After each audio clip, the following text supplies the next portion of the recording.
좋은 날입니다. 오늘도 말씀 안에 승리하는 하루 되시기를 기도하겠습니다.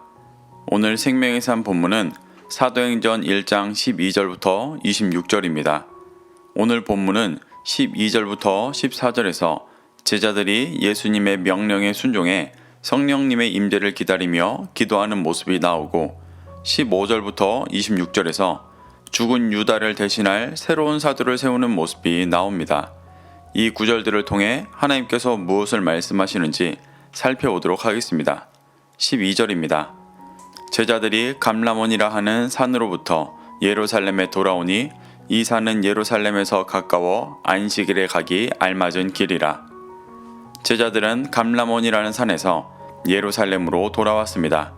감람원이라는 산은 예루살렘 동편에 있는 감람산을 말합니다. 그곳은 예수님께서 승천하신 곳으로 제자들은 사도행전 1장 4절에서 예루살렘을 떠나지 말고 아버지께서 약속하신 것을 기다리라 하셨던 명령에 순종해 예수님께서 승천하신 후 바로 예루살렘으로 돌아온 것을 말하고 있습니다. 감람산이 예루살렘에서 가까워 안식일에 가기 알맞은 길이라는 말 또한 같은 목적으로 쓴 것입니다. 안식일에 가기 알맞은 길이라는 것은 일을 할 수 없는 안식일에 여행할 수 있는 최대 거리를 2000규빗이라고 규정해 놓은 랍비의 전통에 의거한 말이었습니다. 이는 킬로미터로 환산하면 약 1.1km 정도의 거리로 예루살렘에서 아버지의 약속하신 것을 기다리라는 말씀에 순종하기 위해 멀지 않은 거리를 바로 이동해 예루살렘으로 돌아온 것을 표현하는 것입니다. 13절부터 14절입니다. 들어가 그들이 유하는 다락방으로 올라가니 베드로, 요한, 야고보, 안드레와 빌립, 도마와 바돌로메, 마테와 및 알페오의 아들 야고보, 셀로딘 시몬, 야고보의 아들 유다가 다 거기 있어 여자들과 예수의 어머니 마리아와 예수의 아우들과 더불어 마음을 같이하여 오로지 기도에 힘쓰더라. 누가는 예루살렘으로 돌아온 11제자와 여자들 그리고 무리들이 다락방에 올라가 마음을 같이하여 오로지 기도에 힘썼다고 기록합니다. 이들이 무엇을 갈망하며 기도한지 내용이 정확히 기록되어 있지는 않지만 앞서 예수님께서 하신 말씀에 순종하여 예루살렘으로 돌아와 오로지 기도에 힘쓴 것으로 보아 예수님께서 말씀하신 것을 구하는 것으로 보입니다. 이들은 앞서 사도행전 1장 4절에서 말하셨던 예루살렘을 떠나지 말고 아버지께서 약속하신 것을 기다리라는 말씀을 붙잡고 간구하고 있습니다. 그 약속하신 것은 사도행전 1장 8절에서 말씀하시는 성령님의 임재입니다. 예수님은 성령님께서 임하시면 권능을 받고 예루살렘과 온 유대와 사마리아와 땅끝까지 이르러 증인이 될 것이라고 말씀하셨었습니다. 그래서 제자들과 무리들은 성령님께 권능을 받고 온 땅의 증인으로 살아가기 위해 한 마음으로 오로지 기도에 힘쓰고 있는 것입니다. 15절입니다. 모인 무리가 약 120명이나 되더라.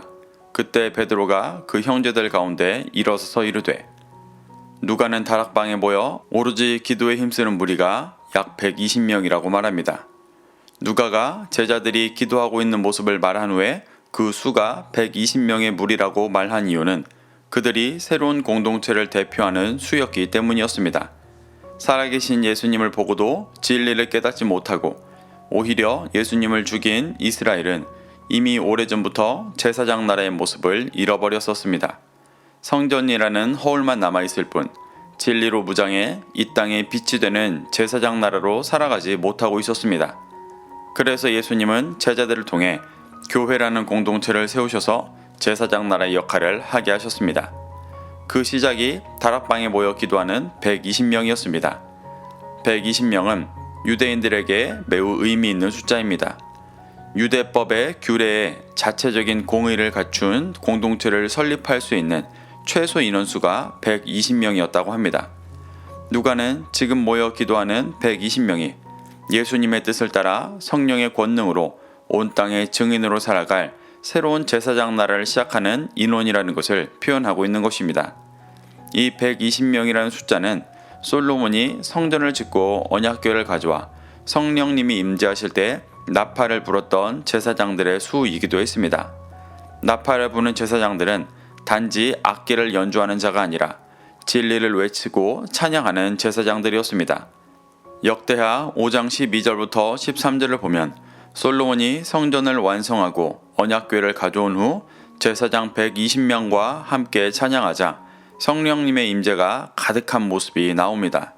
이때가 이스라엘 역사상 가장 완전한 제사장 나라의 모습을 보여주었던 때로 열방의 빛이 되어 많은 나라에게 진리를 비추는 제사장 나라의 역할을 행했었습니다. 누가는 내일 묵상 9절에서 나오는 오순절 성령님의 임재하시는 때가 솔로몬이 성전을 완성하고 깊은 성령님의 임재 가운데 있었던 때와 같은 모습이었음을 보여주기 위해 새로운 제사장 나라인 교회 공동체에 나팔을 부는 120명의 왕같은 제사장이 모여 기도하는 모습을 표현하고 있는 것입니다.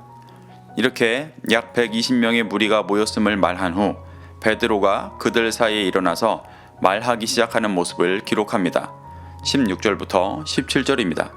형제들아, 성령이 다윗의 입을 통하여 예수 잡는 자들의 길잡이가 된 유다를 가리켜 미리 말씀하신 말씀이 응하였으니 마땅하도다.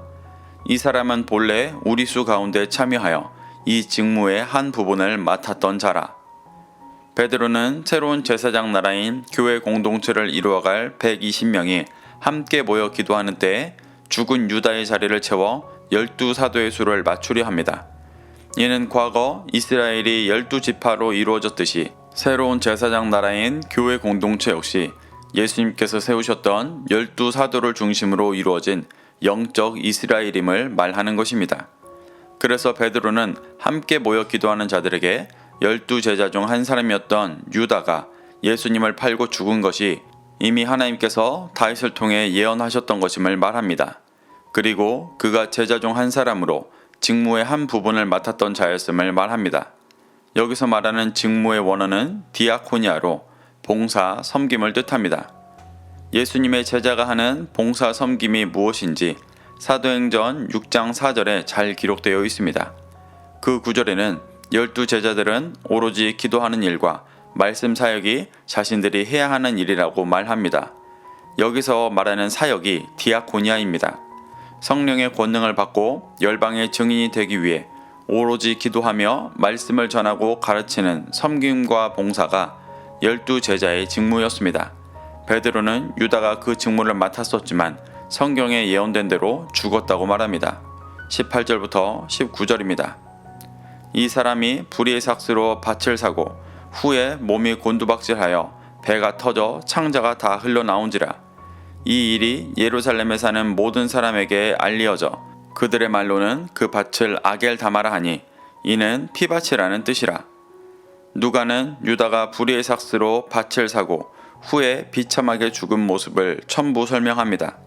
이것을 첨부 설명하는 이유는 유다가 베드로가 말하는 제자의 직무를 맡았던 자였지만 불의의 삭스로 죽은 것을 설명하기 위함입니다. 누가는 그가 제자로서 예수님의 말씀을 따라 성령의 권능을 행하고 열방의 증인이 되는 삶을 살지 않고 자신의 유익을 따라 예수님을 팔아 불의의 삭스를 얻는 일을 하며 제자의 직무를 버린 자였기 때문에 죽었다는 것을 표현하고 있습니다.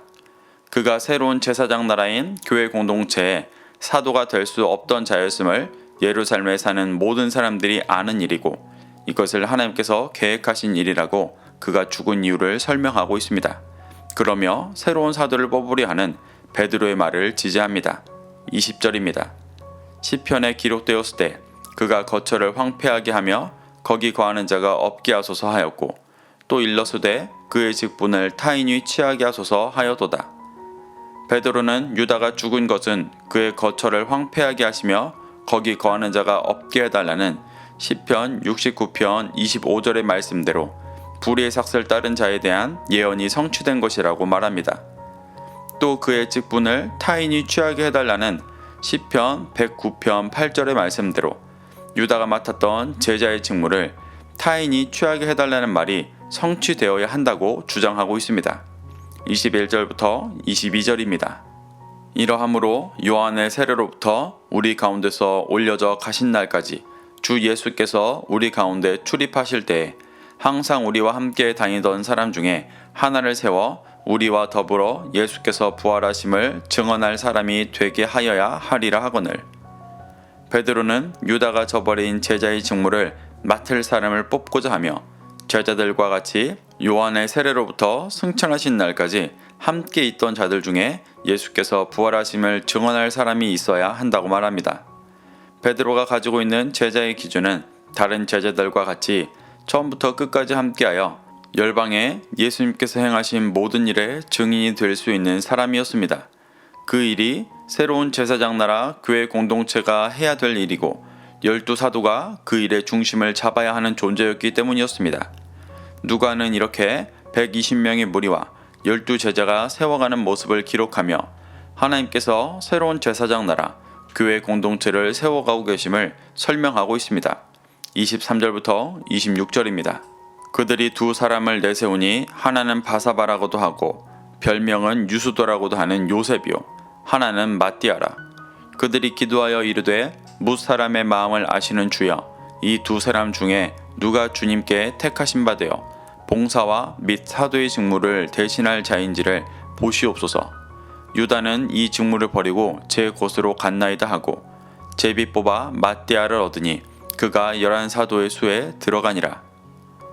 제자들은 자신들의 힘과 능력으로 하지 않고 함께 기도하며 제비 뽑아 하나님의 손에 맡겨 마띠아를 제자로 뽑았습니다. 그래서 하나님의 인도하심으로 새로운 제사장 나라 교회 공동체에 12지파를 세워 제사장 나라의 일을 행하려 하고 있습니다. 사랑하는 성도 여러분, 예수님께서 승천하신 후 제자들은 말씀에 순종해 성령의 권능이 임하고 열방의 증인이 되기를 소망하며 마음을 같이하여 오로지 기도에 힘쓰고 있습니다. 그래서 새로운 제사장 나라 교회 공동체를 세워 열방의 빛이 되기를 간구하고 있습니다. 이것이 모든 그리스도인들의 신앙의 목적이고 유일한 소망입니다. 그래서 우리도 새로운 제사장 나라 교회 공동체의 일원으로서 성령의 권능을 구하고 열방의 증인이 되어 주님 다시 오실 때를 준비하게 되기를 소망합니다. 오늘도 이 말씀을 심령에 새겨 승리하는 하루 되시기를 기도하겠습니다.